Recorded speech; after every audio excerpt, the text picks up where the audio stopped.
Welcome, everybody, to this free PRNEWS LinkedIn chat. Before we introduce our guest, I want to mention to those of you watching us live today that you should send us your questions while we're going on. We'd love to include them in the chat. Now to our guest, Marissa Nance. She is the founder of Native Tongue Communications, which is the first minority certified and female certified media and marketing agency dedicated to helping brands authentically connect with diverse audiences.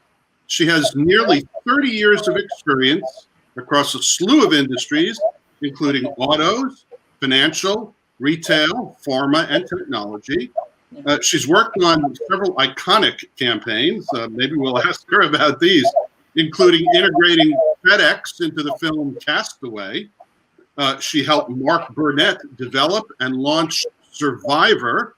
I bet she has some stories about that. Sure. And then she also helped somebody here named Barack Obama and the White House create the first ever event at CES dedicated to women in technology.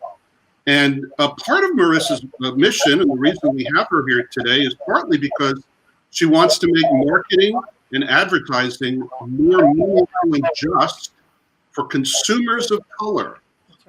As such, she's been on the board of GLAAD and the Harlem YMCA. She is a Cleveland girl at heart, but she now lives in LA, and with her husband Sean and their fur child T-Bone. We'll ask her about T-Bone. Literally, here wondering what's happening now. He's wondering. Importantly for me, Marissa is an alum of DC's own Howard University, which is only about 4 miles away from where we're sitting. Marissa, welcome, and thank you so much for being here. We are honored to have you. Oh my goodness, thank you for having me. It's going to be fun times. So first, you're in LA. Tell us, are you seeing smoke? Are you seeing fire? What's the story on the ground there? Well, I'm very happy not to be seeing flames, though my husband got home the other day and said, I saw flames on the highway, and I thought that's just not good as he was coming home. But I'm looking out over my laptop and I see smoke. I mean, it looks as if we're in a scary movie where the fog is coming in. And every morning we have this just orange colored sun that comes up that is complete. The color's distorted by the smoke. And I think I said to someone the other day, it really smells like someone's having a barbecue and they did not invite me. So, we laugh about it a little bit, but it's not great. And I have so much sympathy for those who are in the flames in Northern California, in Oregon, and other places on this coast. And it's just a scary and sad time. It is. Many, many reasons, but this is one. Exactly. So let's talk about sort of indirectly some of those other things that are going on, other moments that are going on in this country. Yeah. So this is a very intentional moment in this country. You are, as a self-described multicultural marketer. How do we move that? How do we move multicultural marketing into the DNA, into the mainstream? It just seems, gosh, companies should be marketing to everybody. Right. Well, it's interesting because the way you phrase it, companies should be marketing to everybody. And this is where the disconnects begin to happen. So it's wonderful to think about marketing to a variety of people. But first and foremost, you have to begin on the inside. I feel very blessed to have also dedicated a significant part of the last at least 10 years of my career to diversity and inclusion. Mm-hmm. I very firmly and strongly believe diversity and inclusion is the beginning point of multicultural marketing. So an entity and a company that understands internally what it means to have an empathetic multicultural mindset can then very successfully create a business case for multicultural marketing to their clients and customers. And generally what I have seen, that yields profit. And I think everyone's very happy with that. But I find a lot of times if I work with an entity and I don't, it's homogeneous. It is not as diverse as it could be internally. When I come in as an apostle for and of these communities that I think they should reach, there's a wall. And it's hard to blame someone. You are who you are. You understand what you understand. Where you can begin to kind of poke and point a finger is if that person doesn't subscribe to, but I'm willing to learn. And especially those of us who are in marketing and media, it is our obligation.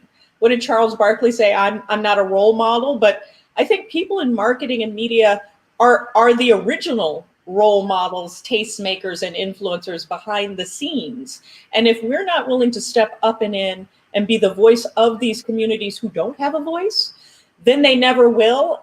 And while we think that's going to be okay, because as of now, our companies or our entities are doing well financially, we are headed very, very quickly to a minority majority state and then country. And if you have not caught up and you don't know and understand how to speak to these audiences, you're going to be in a world of hurt. You're going to be in a world of hurt. So the first thing I say is please look internally, talk and work with your diversity and inclusion teams. Just because they're HR and you're marketing doesn't mean the two can't meet. It's something we've done and worked with in my company and with my brand for many, many years, and it proves to be very successful. And Marissa, we meet at a cocktail party, let's say, and of course we're standing 6 feet apart. And you tell me some of the things that you just said in that answer, and I say, gee, my company really could use a look at its diversity. We're not a diverse company, and we're not hiring now because we have a freeze. Right. What's your counsel? And there's a word I used earlier, and that word is empathy. Mm-hmm. So someone being open to being empathetic is the first step. I tell people all the time, I identify as an African-American female and have my entire life and foresee to until I'm not here on this planet. Having said that, in this 30-year career, I've had incredible success marketing to Caucasian men, Hispanic women, people who don't look and sound like me. And I feel like if I toot my own horn, it's because I can be empathetic. It's because I'm willing to understand who they are and how they think, even if it doesn't match my construct, even if it's not how I think or who I am. And that is the root of successful marketing. That is the root of being able to successfully touch and engage an audience, being able to put yourself in their shoes, if only for a moment, and be empathetic to who they are so that you're willing to speak to them in a way they want to be spoken to. That's the secret sauce right there. I mean, we can finish it all. I don't have a job anymore. You don't need me anymore. There's your secret sauce. Speak to people the way they want to be spoken to. If you do that, it's amazing how many doors can open. So, working off that theme, Marissa, we're in month 6 of the pandemic now. How have your conversations or brand conversations changed, or have they, here in month 6 of the pandemic? And tell us what you recommend now to your clients and companies that you work with about talking to people at this moment. Yeah. So I'm going to bucket this in 3 thoughts for you. The first, and it's a little self-serving, but it's extraordinarily true, and it's sadly true. Communities of color are suffering, period. End of story. Disproportionately. Period. End of story. Okay. And so in speaking to them and going back to build on this conversation, that empathy, not only should you have empathy, but you should follow through. So if you decide, I hear you and I'm empathetic to the fact that these communities are suffering, I want to go and speak to them. Well, follow through with that. Don't just go and say what then you want to say. You have to say what you believe they want to hear and find that mutual point that is beneficial for you both. Don't just assume by going out and writing a check or saying, I made a donation. That's not going to move the needle. So take that empathy one step further. Don't just walk the walk, talk the talk. I think the other thing I would say as we look at times of COVID are the shift in relationships. Marketing in and of itself, at its core, in its DNA, is about relationship building, right?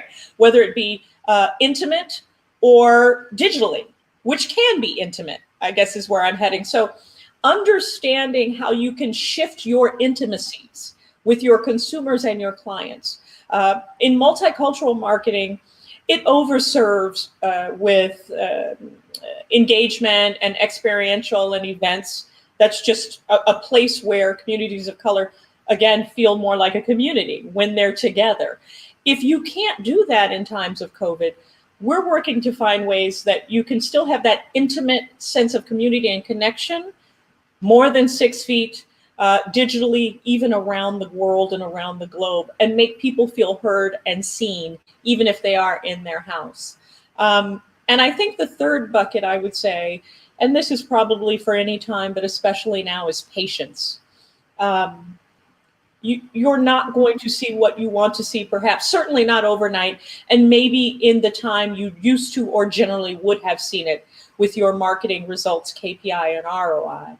So I encourage everyone to have just a bit of a moment of patience, so that you see what is working and what is not working, and you're able to take that moment, take that beat, and your consumer will feel that. Especially, again, the build communities and consumers of color who are suffering.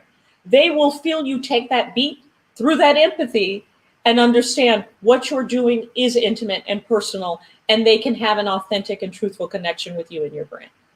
And can companies that aren't particularly diverse now find that kind of intimacy? Yes. So the short answer, yes.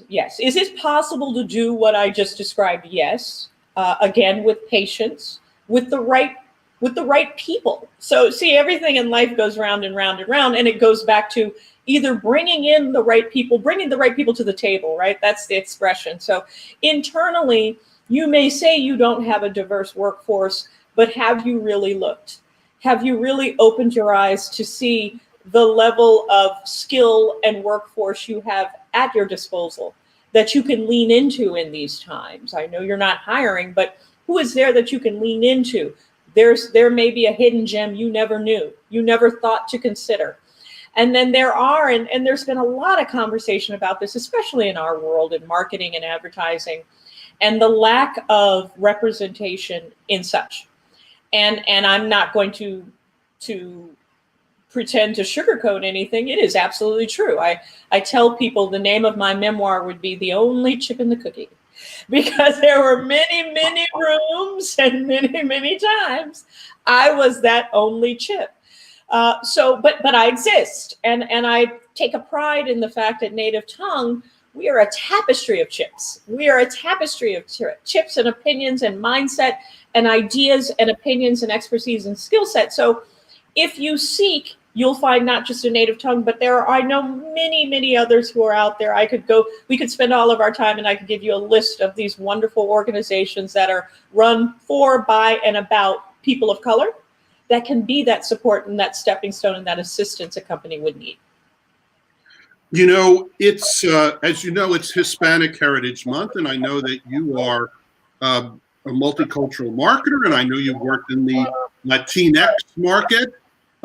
What are you seeing in that market? What are some of the trends and developments in that market at this time? It's interesting because one of the things, and it's going to be universal for people of color and communities of color, but let's focus on our sisters and brothers who are Latinos. And it is the recognition of these communities. And what I'm really eager to do, and for someone to step up and in and take a piece of, is continue that. It should not take these civil, the civil uneasiness that's going on in our communities, or COVID, or the many other things that are happening, for us to open our eyes and realize that our Latino brothers and sisters are out there at the front line, and they are doing the jobs and they have the expertise and the capabilities that many of us overlook. And there should not be a reason that they are invisible. And how do we work to make them visible? And now is that time. I think now is the time people are open to those conversations, because I think it's important to recognize these communities, these people, these families who sometimes feel, again, left out, unheard, uncared for, unloved. And so if we're able to seize this moment and seize any small bit of compassion and that patience, there it goes again, that we've all hopefully begun to develop during this time of COVID, I encourage us all to remember those around us who sometimes may feel invisible, but should be very visible to us, and they should be celebrated and they should be highlighted. Great. We each week on this free LinkedIn live chat, we look at a couple of articles that have been in PR News and elsewhere. The two articles, and I'm sure Nicole, my colleague, will put them up on the screen pretty soon. The first one talks about the Oscars and the diversity commitment they just made.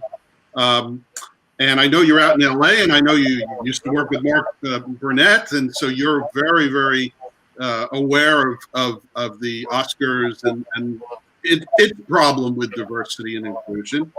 And the other article that we're going to bring up, which was not in PR News, is one that talks about 17 companies that have taken a pledge to hire a Black board of director position in the next year. As a marketer, what is your take on these two things? Well, I don't want to seem self-serving, but since I'm a marketer, let me market myself and say, pick me. Pick me.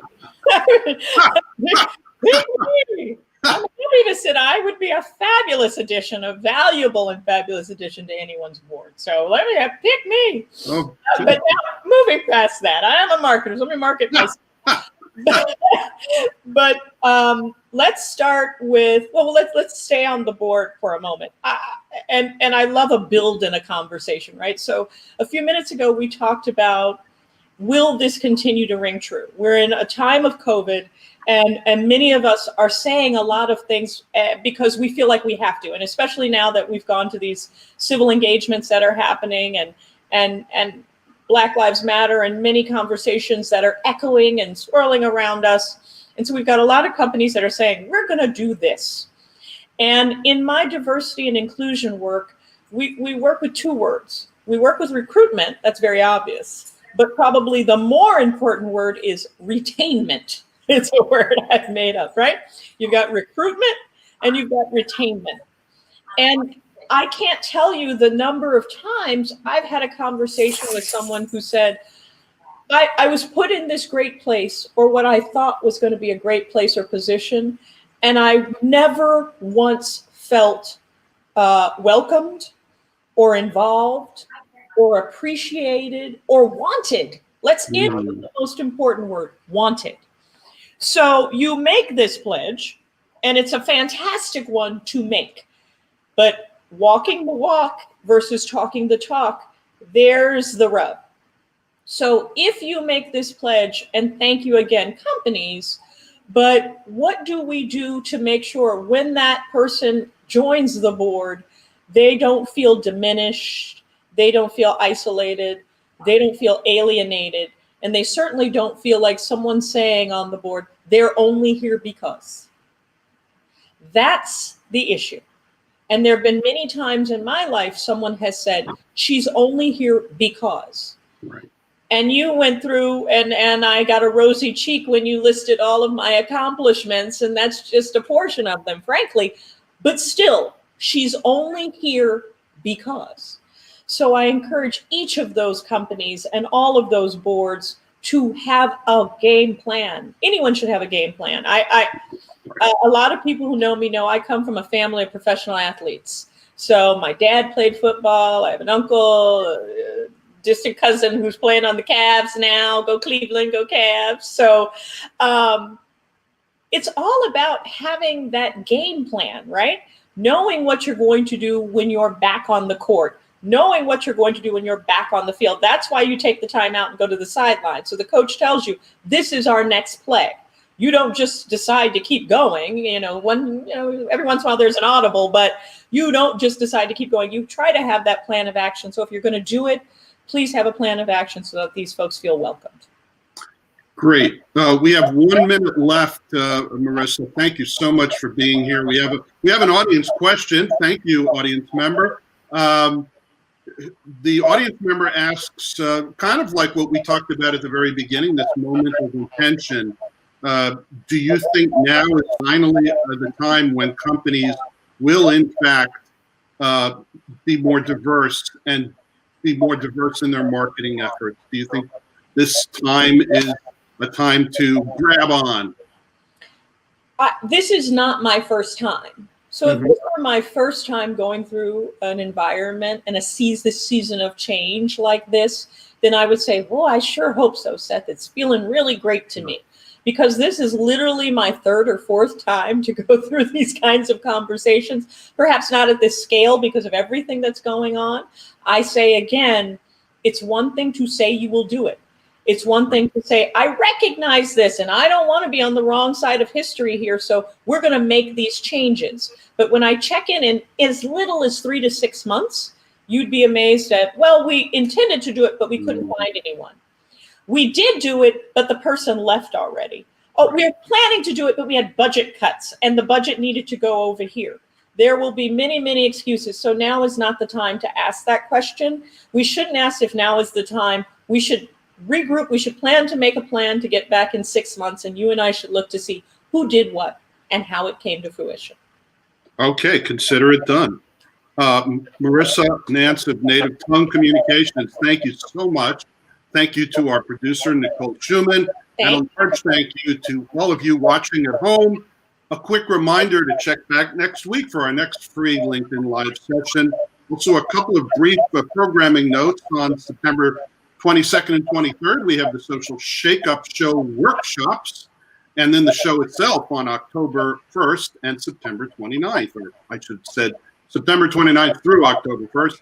And then we have another free webinar coming up, and that's on October 8th, and it's Innovations in Media Relations. So please sign up for that.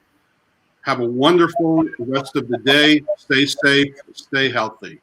Thank you. Thanks, everyone. Thanks, Seth. Bye-bye. Have a great day. You too.